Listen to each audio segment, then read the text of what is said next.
weird circle. In this cave by the restless sea, we are meant to call from out of the past stories, strange and weird. Bellkeeper, toll the bell, so that all may know we are gathered again in the weird circle.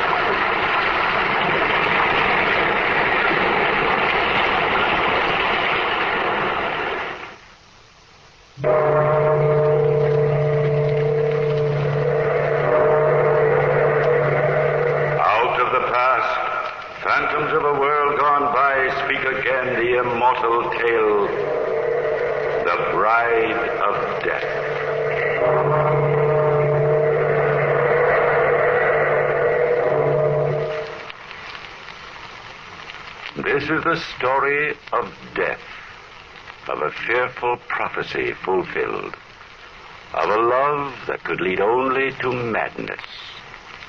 The first ingredient was death, the cold, sharp steel bite of a Scottish claymore.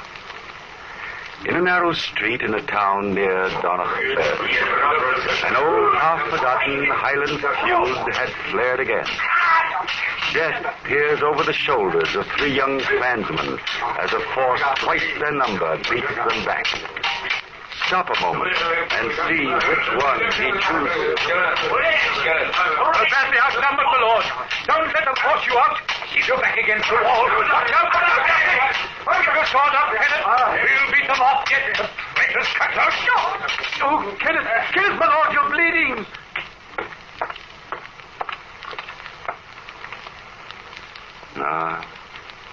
Death has chosen Kenneth, Earl of Dunbar, oldest son of the noble Scottish house.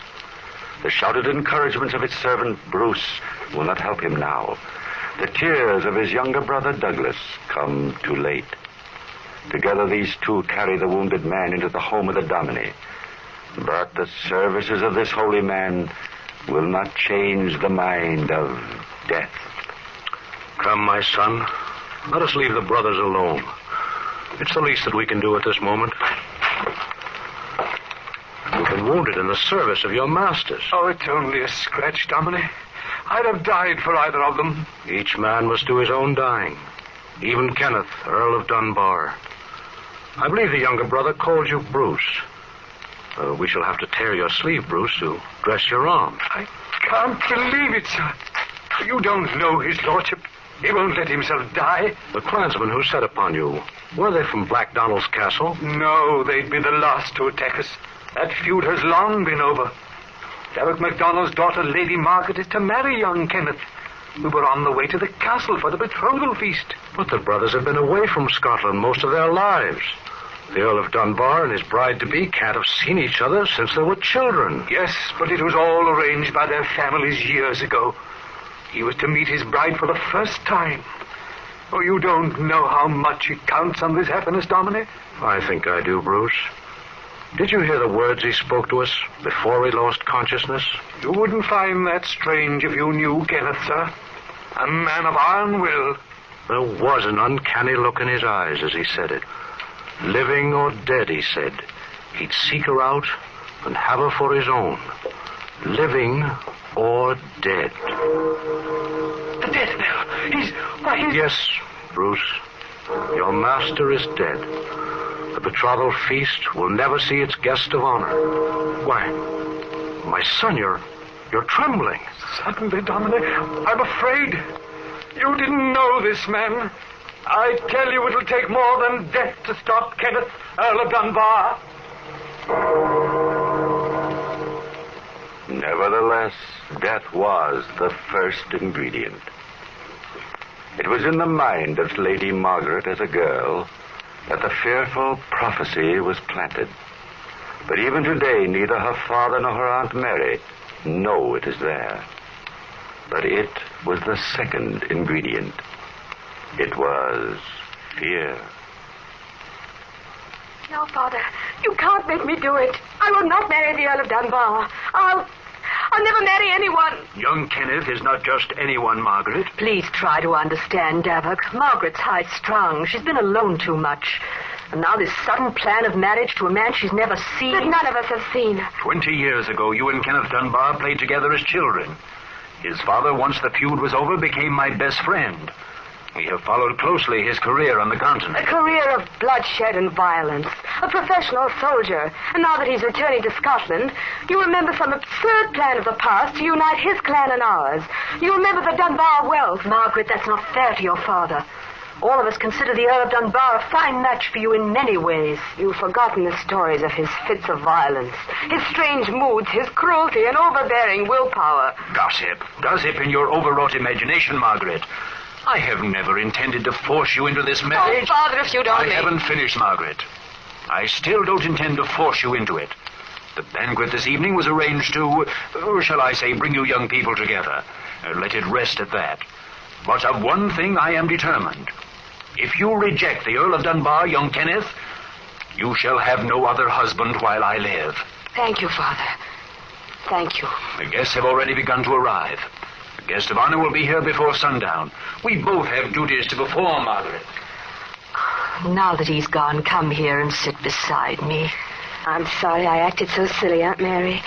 But if you only understood how I feel. I think I do, dear. You're frightened. I am. But not of young Kenneth Dunbar. It's grandfather's prophecy, Aunt Mary, that frightens me. Nonsense. Black Donald may have been eccentric, but he couldn't foretell the future, Margaret. And then there was the story that he'd made a bargain with death for being rescued from this room. And a prophecy of some kind that no one ever knew about. And it's this superstitious nonsense that's been frightening you, Margaret? It isn't nonsense, Aunt Mary. You see, I found the prophecy. It says, the last born of Black Donald's clan shall be the bride of death. Oh, you poor child. To have been living in the shadow of that fear. And all on account of that crazy old man. The bride of death. Oh, don't look like that, Margaret. I can't imagine anyone more alive than Kenneth. You could hardly call the Earl of Dunbar a spectre bridegroom. I know, and yet somehow I'm afraid. I'm terribly afraid. There we have two ingredients. All we have to do is to mix them. Perhaps woven together in just the right pattern, they might create a dark tapestry of madness. Twilight has fallen over the wildness of the moors, and a soft wind moans through the trees in the garden back of the castle. Lady Margaret has slipped away from her guests.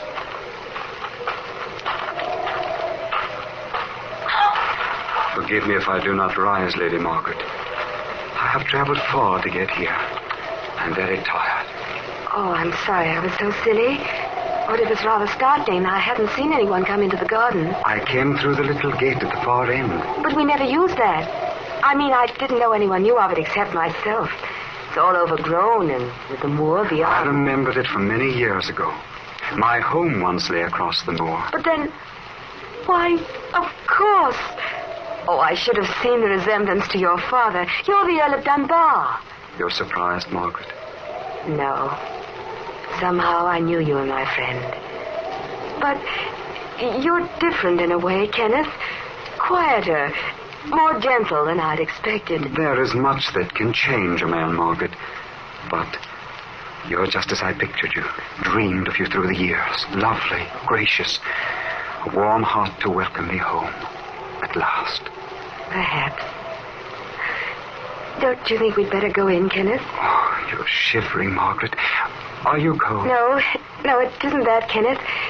I just happened to think of something. Perhaps you remember my grandfather. Black Dawn? What Highlander doesn't? That might be he coming down the path this moment. That's my father, Kenneth. Sir Davok MacDonald. I'm afraid he's going to be angry at you for appearing like a ghost out of nowhere. His anger cannot reach me, Margaret. I'm beyond all human emotion now, except my love for you. To have found you at last, that's all that's left. I haven't time for words, but you feel it too. I know you do. Nothing can separate us, Margaret. Not even death. Welcome to Blackdonald Castle, my lord. I had almost given you up. You see, Father, Kenneth slipped in by the back way. I happened to see him here. I know, Margaret. Your servant told me I'd find you here, Kenneth. The man is strangely frightened. Bruce has had a trying day, Sir Davok. We both have. I hope you'll excuse us early. Nonsense, my boy. You'll spend the night here. Now come along. My guests are anxious to meet you. Your fame has preceded you to Cairn Nagasha. Even so, it's come too late. What's the matter, Kenneth? You're not well. You do look a trifle pale, my boy. It's nothing, Sir Davok. A recent wound. I lost a lot of blood. Margaret, please stay near me. My time is short. But time is not an ingredient, nor space. One evening may be an eternity, or it may only be a fraction of a fraction, when love awaits the tolling of the midnight bell. Oh, there you are, Davok. I've been looking for you. It's nearly midnight and the guests are expecting a toast to the Earl of Dunbar. Mary, I don't understand that young man's behavior. All evening he's avoided me. He's avoided everyone, Davok, except Margaret. I don't think his eyes have left her face all evening. It's very strange. I've an uncanny feeling he means her harm. Mary, do you think I've made a mistake? My daughter and a man we know nothing of? I've never seen Margaret look so happy, Davok, and this in spite of the fears she's carried. Clan or no clan, I've a good mind to put a stop to the whole affair. I've been too hasty. A Highlander for a son, not a pale-faced imitation, no matter how noble his family. But no one say MacDonald gave his daughter to be the bride of a bloodless ghost of a man. The bride of death. Oh, for heaven's sake, pull yourself together, woman. Our friends are staring at you. Your daughter and the Earl of Dunbar, they're together in the courtyard now. And what of that, Wallace? His lordship has ordered his horse. He means to leave. And Sir Davok, he means to take Lady Margaret with him. What? He avoids me like the plague, then seeks to take my daughter from me without so much as by your leave? Come, Wallace. Get my sword and bring your own as well. It seems the Donalds must once again teach the house of Dunbar its manners.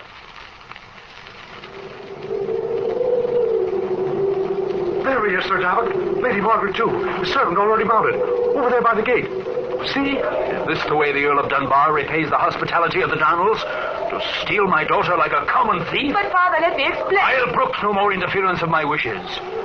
Join your aunt and wait for me.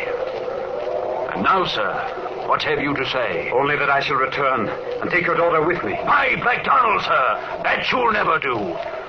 You and your henchmen shall know the anger of my clan from this day on. The anger of the Donalds cannot reach me now, Sir Davok, nor any other human being, except your daughter's love. Oh, I must go. Before the final stroke of midnight, I must leave this place. And it is well you do, young man, if you value your life. I place no value on that which I no longer have, Sir Davok. Go tomorrow to the great kirk in the town, and you shall understand my meaning. You are mad. The same madness that claimed your father. It is not madness that has claimed me, Sir Davok. It is death.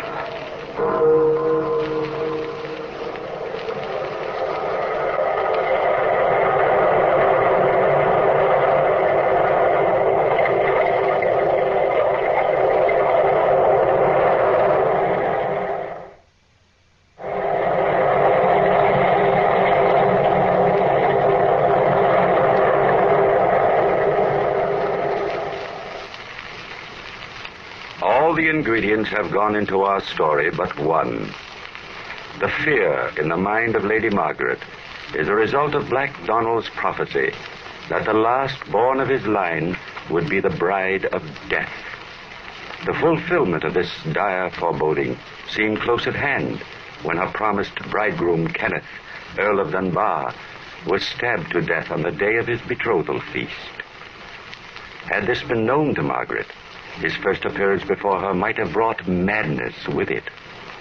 Instead, it added the ingredient of love.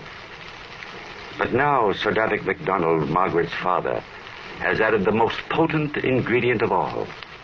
His anger at his noble guest's behavior brought forth truth, always a dangerous ingredient. To Blackdonald Castle, it has brought terror and the dark suspicion that the spectre bridegroom will return to claim his bride. Lady Mary, is there no change in her condition? She hardly looks alive. No, Davok. None of your doctors have been able to rouse her. From midnight last and all through the day I've been by her side, here in her bedchamber. She hasn't moved or spoken. The events of last night have affected her mind, Mary. I wish I'd never heard of the House of Dunbar. If this ghastly story is true... If, Davok. In your mind, you're as sure as I am that we entertained a ghost last night. Else why should Wallace have ridden to town for you this morning? It's time he returned. Deep in your heart, you know the fear of all of us who love Margaret. I could see it in your eyes when you returned from the courtyard last night to blurt out that awful story before your guests. It was a mistake, I admit it, Mary. But how was I to know that Margaret had discovered Black Donald's prophecy? How was I to know her horror of being the bride of death? You should never have promised her to a man we hadn't seen. You knew the reputation of Kenneth Dunbar, a strange, wild Highlander with an iron will that has given him life even in death. And now his threat to take her with him. Quiet, woman. Kenneth, Earl of Dunbar, shall go back to his grave without her. The Donalds fear no man, living or dead. Sir Davok. Wallace, come in quickly. What have you found? But Lady Margaret, sir, I do not want to frighten her again. She can neither see nor hear you, Wallace. But you do not need to speak. I can read the answer in your face. We heard the truth from the lips of a dead man last night. It is true, Sir Davok. His lordship was killed while on his way to the castle. I could not even get near the kirk. Clansmen from the hills have poured into town to view his body as it lies in state. Hannah. Hush, Margaret. Don't be frightened. No harm shall come to you. Watch over her well, Mary. It may be that she will awaken soon. I must decide what shall be done. Come, Wallace. We have much to think of. Hannah. Margaret, child, try to hear me. This evil thing will never reach you. I shall watch over you. Try to forget your fears. Forget all about the Earl of Dunbar. She has no fear of me, Lady Mary. You... Oh, no. No, it can't be. How... I came from the balcony, Lady Mary. Please do not be afraid. Don't move away. No, you shan't have her. Never. Oh. Kenneth, you've come back for me. Yes, Margaret, as I promised. But the time has not yet come. You are ill.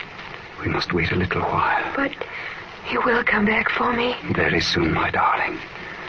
Through the fears of those about you, through the dark prophecies of the past, I'll come. You're not afraid? My fear was only that you'd left me, Kenneth. There are no words that matter anymore. I only know that I love you, that you're unhappy, that you need me. We shall be together soon. Come, sleep now, and know that from wind-swept moors outside your window, I shall be watching over you. The ingredients of life do not always mix as you expect them to. The poison of fear can often be cleared away by the potency of love.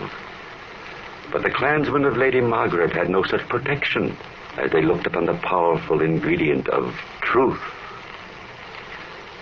Within the great stone walls of Black Donald Castle, the terror of the spectre bridegroom grew as the days went by.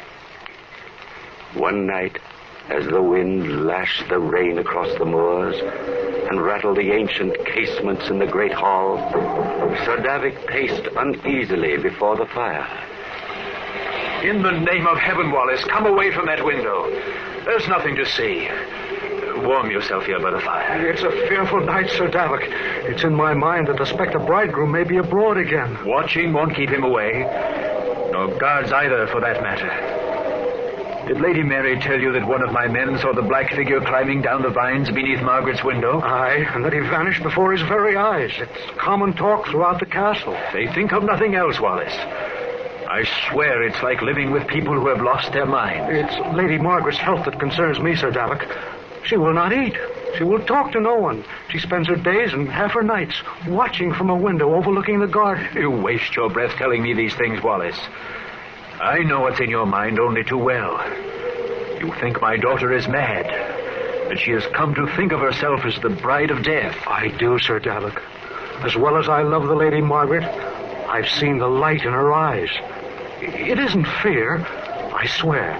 The lass is waiting for this dead man, this Earl of Dunbar, to return. Wallace, you're one of my most faithful henchmen, but you're as bad as the rest.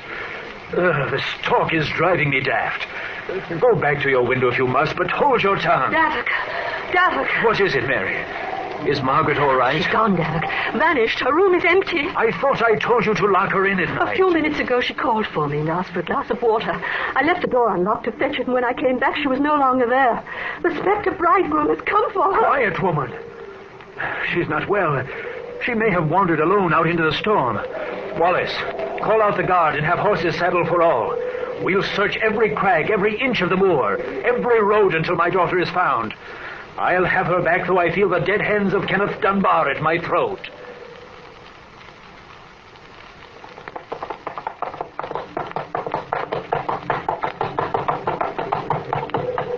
Hold, Wallace. Look yonder. You see that faint light glimmering through the rain? It's from some house, Sir Davik. Come, the men have already turned off. We must hurry. No, Wallace. That's no house. I wonder I didn't think of it before. It is there that we shall find Lady Margaret. I pray we're still in time. I think we're in the neighborhood of Dunbar Castle, Sir Davik, but not near enough to see a light. True. But we're close upon the ancient chapel of the family built centuries ago. That gloomy place has been sealed as long as I can remember. No one's been near it for years. You're mistaken. Within the week, the place has been occupied. You forget that Kenneth, Earl of Dunbar, was buried there. Come, Wallace.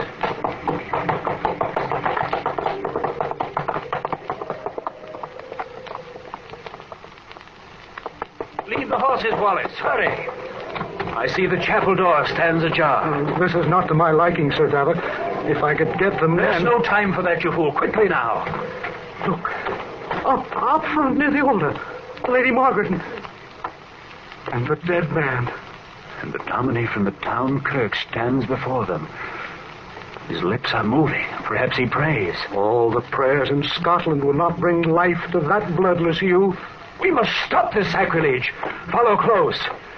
Dominie, hold your blessing. You do not know the revolting blasphemy you commit. You're too late, Father. We fear your anger no longer. There's nothing you can do to separate us now. Margaret, if you think O'Donnell will stand by to see his daughter snatched from him by the hand of death... MacDonald, please. In the name of the friendship you once bore my father... There was no bargain that my daughter should be your bride in death. Sir Davik, the night of the feast I was suffering in mind and body. I could not speak the news I bore. You lie. At midnight, from your own bloodless lips, I heard... Your unjust accusation drove me to it. Although I have loved Margaret from the beginning of memory, I was ready to say farewell. Gentlemen, this is no place to fight with words or swords. If Sir Davik objects to this marriage... Objects? Dominie, this man is dead. The Earl of Dunbar has sold his soul to the devil to come back from the grave. Davik MacDonald, Earl of Dunbar, sleeps peacefully in the vault below us. His younger brother, Douglas, has just been joined in wedlock to your daughter. What? Douglas Dunbar? I don't condone the false impression given you by the present Earl, nor do I condone the secret wooing of your daughter. But of his love, there is no doubt. And I love him, Father.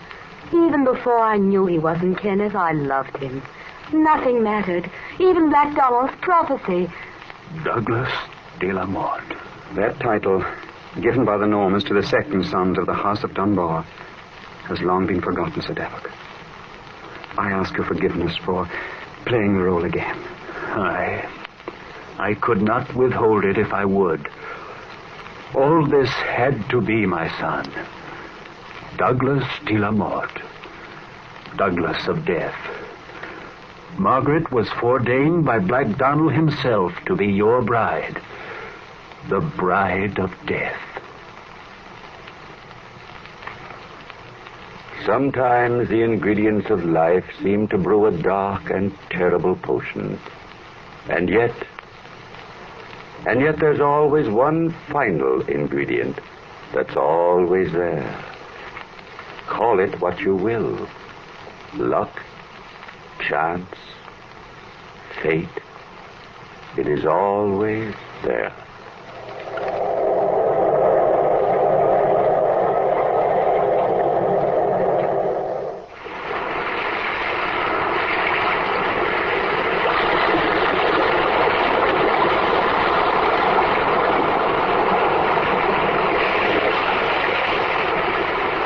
From the time-worn pages of the past, we have heard another immortal tale in The Weird Circle. Bellkeeper, toll the bell.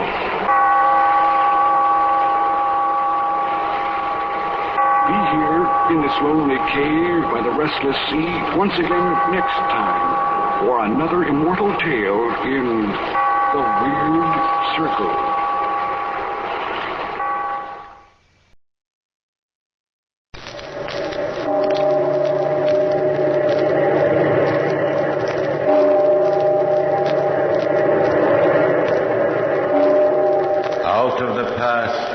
Phantoms of a world gone by speak again their immortal tale. The Doll.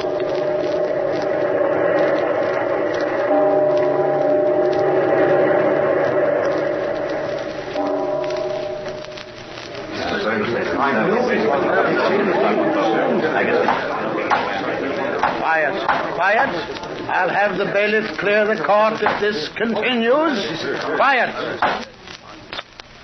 Now then, did the court understand the defense correctly?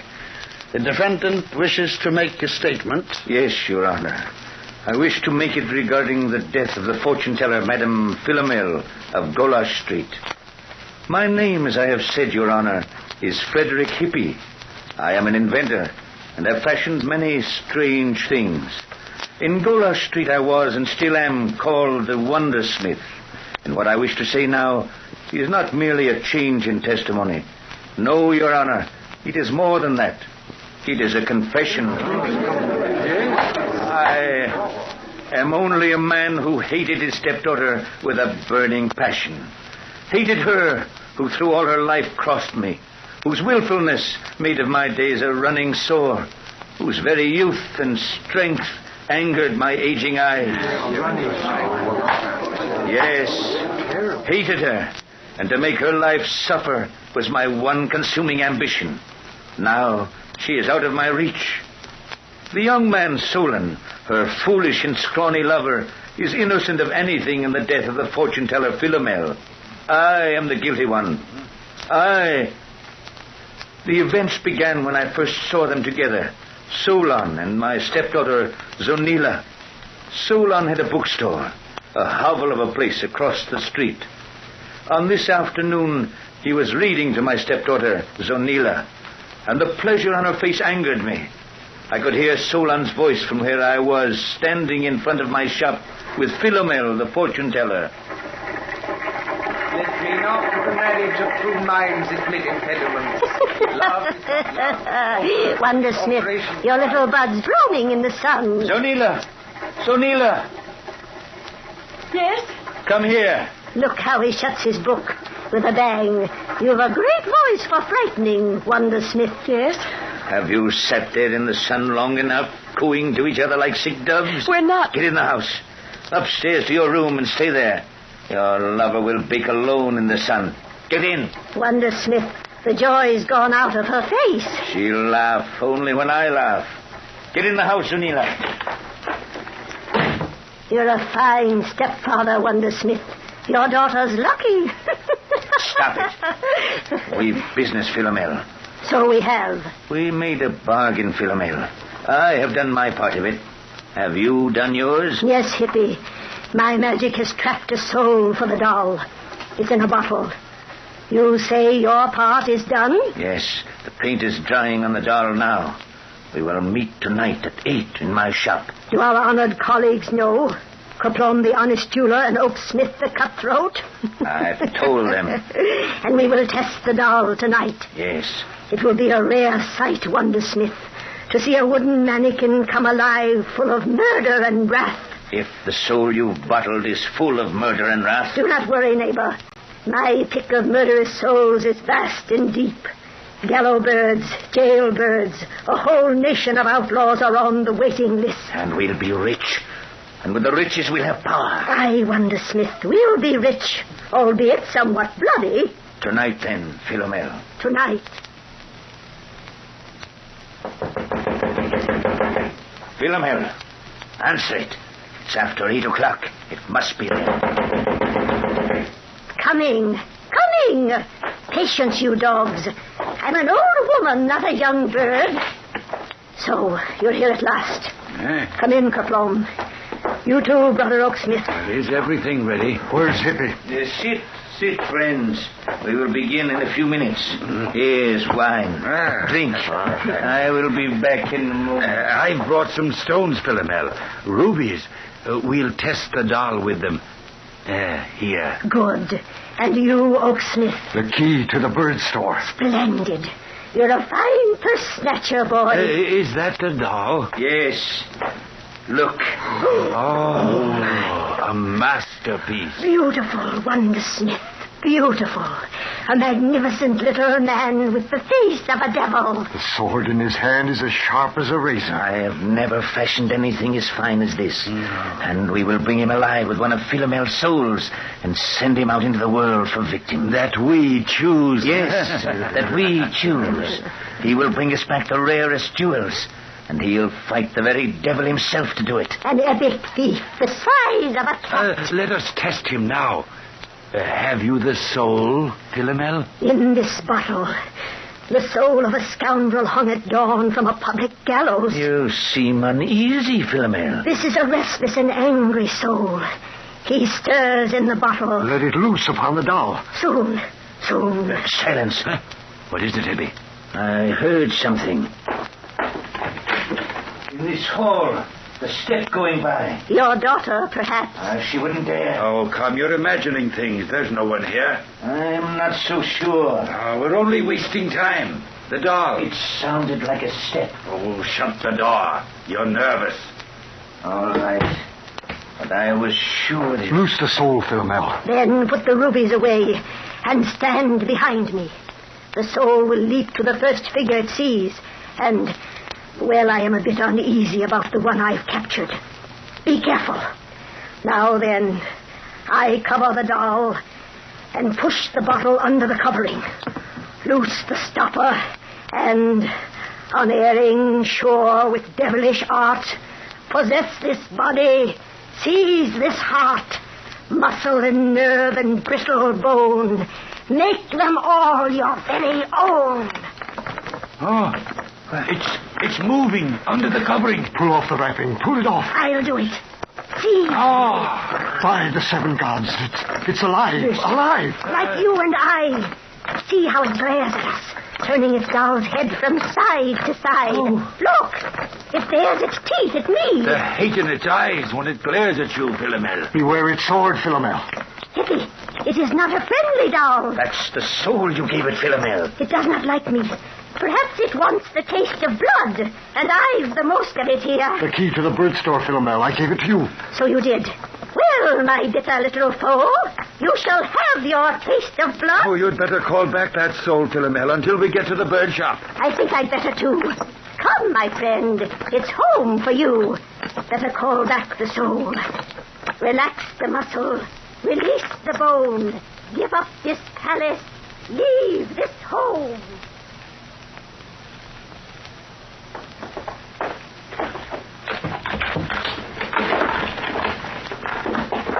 A light. It's black as pitch here. Hey, wait.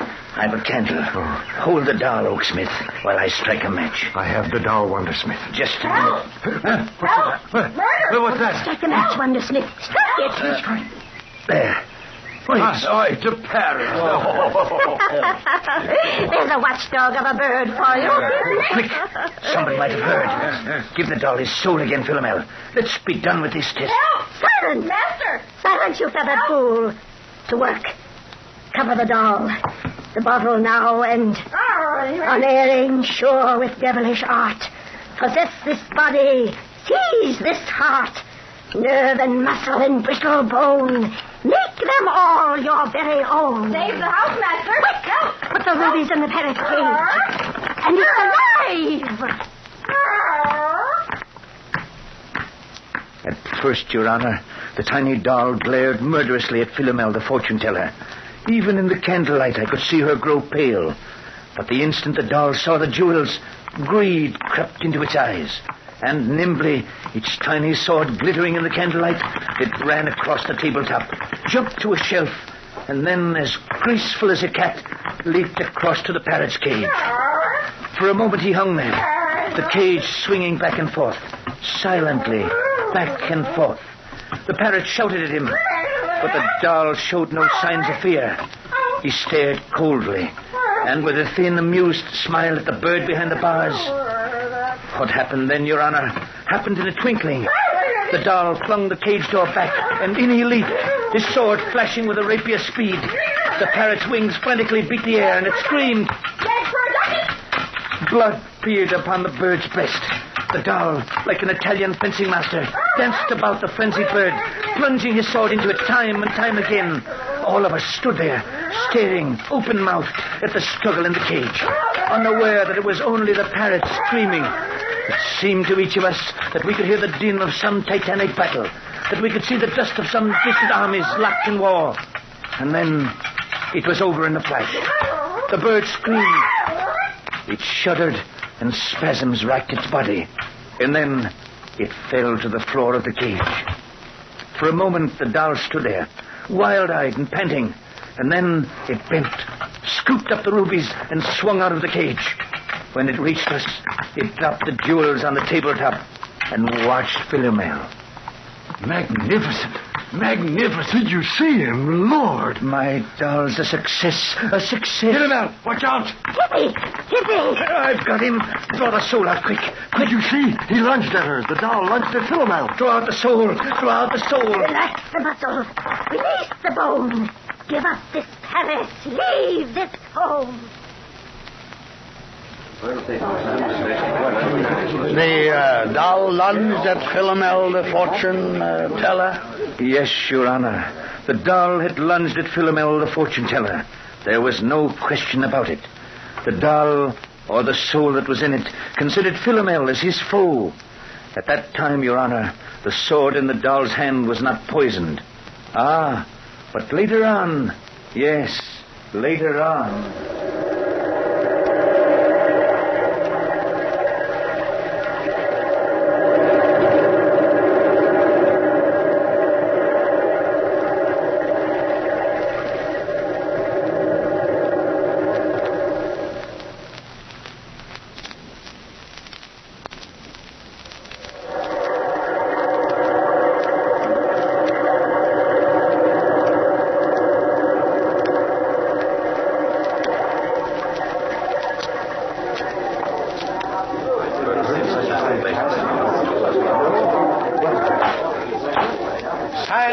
Will the court be quiet? Must I clear it?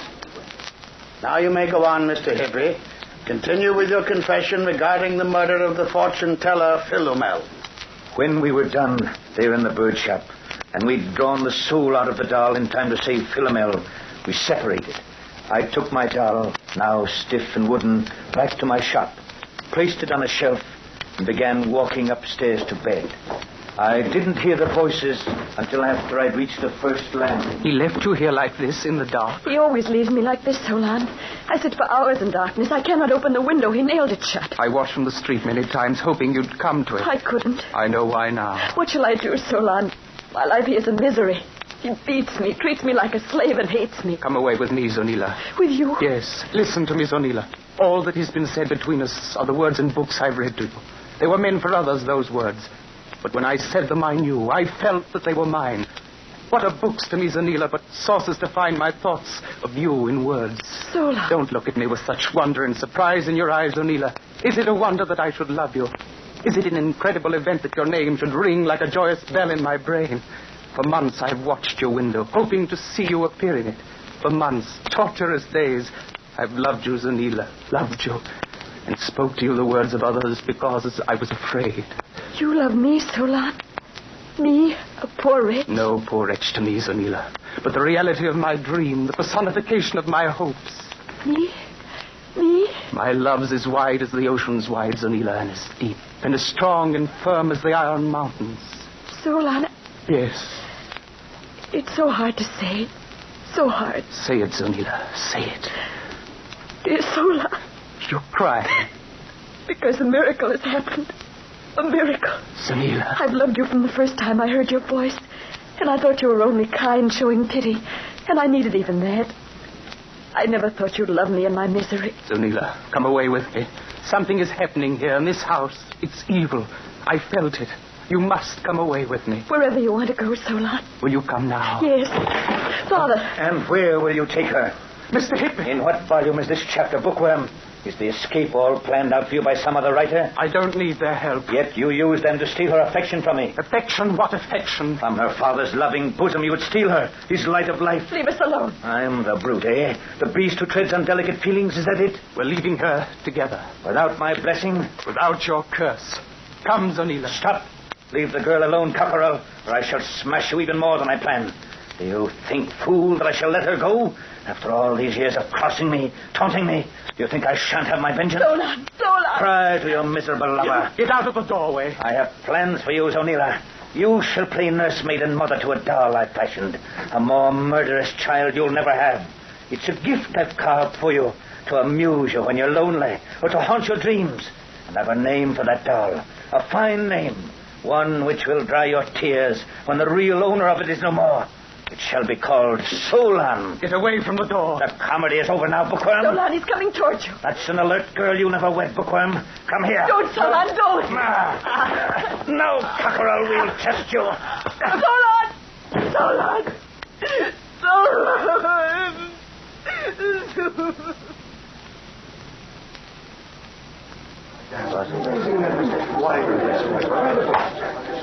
Quiet. You may proceed. I had to strike the girl to quiet her, Your Honor. And when she was still, I bound up Solon, slung him across my shoulder like a sack of meal, and carried him downstairs to the shop.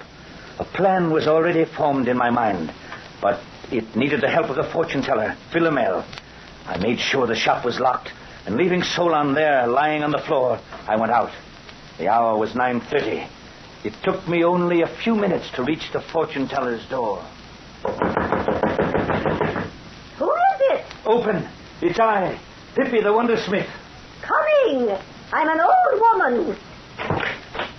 You knock like the very devils behind you. Come in. What brings you here now? The doll's soul. I need it. Ah? And why? I've a task for him. Another test, and it must be done tonight. What test, Wondersmith? A human one. Solon, the bookworm. Will you bring the soul? No. What? Why? Why not? I am not anxious to be carved like roast pork, Wondersmith, by the little devil. He hates me. We were badly met, it seems. But I need the soul now. No. I'll give you half my share of what the doll brings us later. And if I've long been buried by then? Philomel. No. Hippie, I must trap another soul. I won't wait. I won't. Solon must die now. Hippie!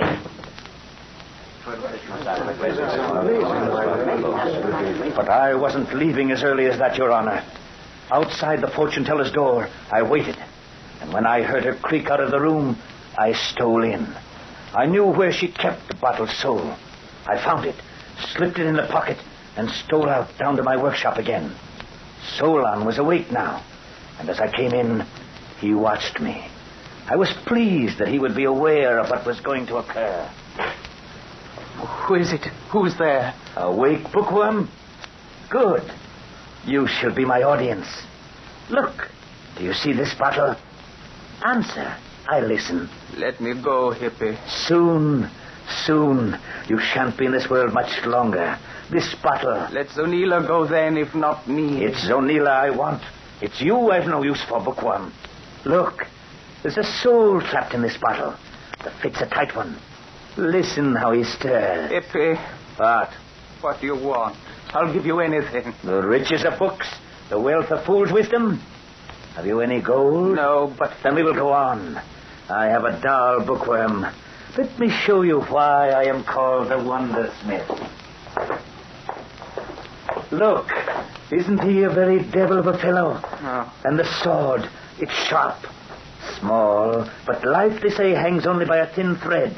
Yet to make sure, Bookworm, I shall poison the sword. You're mad, hippie. Mad or not, I shall kill you. There. The sword's primed. Now watch me. I, too, can create life. I shall cover the doll. Now, if you please, I shall place this diamond ring upon your chest. My doll needs an incentive. No, don't move. Have you pity? Pity is a disease of fools. I've done without it. But no man... Stop. Take your ethics to the grave with you. Now, the moment's ready. Watch sharply. I put the bottle beneath the wrapping. Loose the stopper and... Spare me. Unerring, sure with devilish art, possess this body, seize this heart, nerve and muscle and brittle bone, make them all your very own. Look, it moves. Off with the covering, off. See how he glares. There's your victim there. Effie, you once. Philomel. You fool, Philomel, the doll, Philomel. Stop it, hippie! Stop it!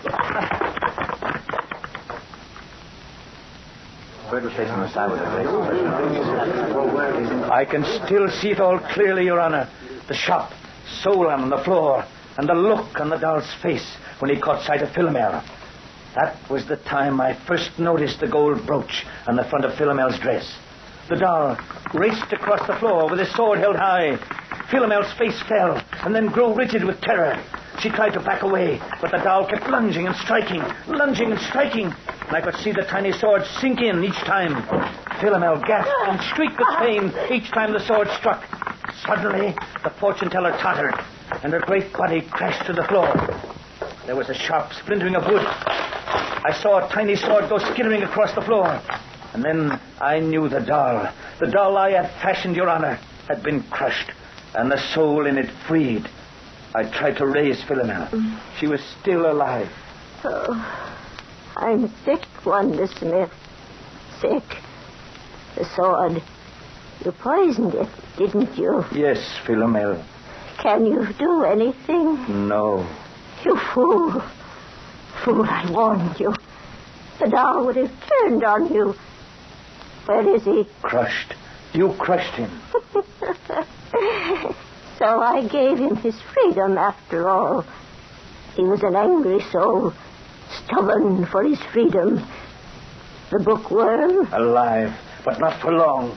Let him alone, Wonder Smith. Never. You're purchasing a bitter afterlife, as bad as mine will be. Oh, the pain. The pain. No riches and no power for us, Wonder Smith. We'll go to the grave, penniless like all the others. Light, it's getting dark. Philomel. I say, let there be light.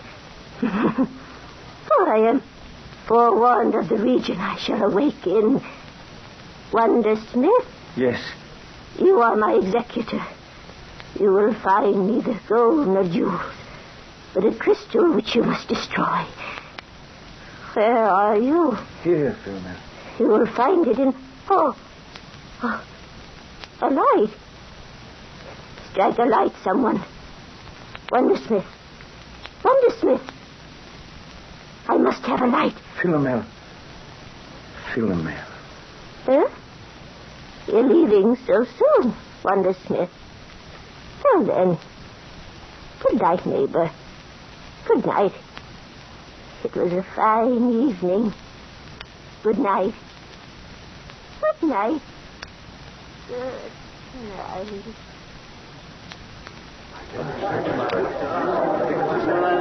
And she was dead, Your Honor. And for a little while, I sat there in the silence, holding her head in my arms. I think, and believe me, Your Honor, it is important that you do. I think I loved the fortune teller. In a little while, I got up. The young man was staring at the door. In it, pale, drawn, filled with terror, stood Zonila, a pistol shaking in her hand. I could have taken it from her without danger, Your Honor. But what was the use? Philomel was dead, and I knew it was the end. How can I explain it? The rest you know. How Solon and Zunila brought me to the police. How I was brought to trial. I am here because I am guilty. I beg no mercy from the court. Only your honor. Make it soon. Soon. Soon.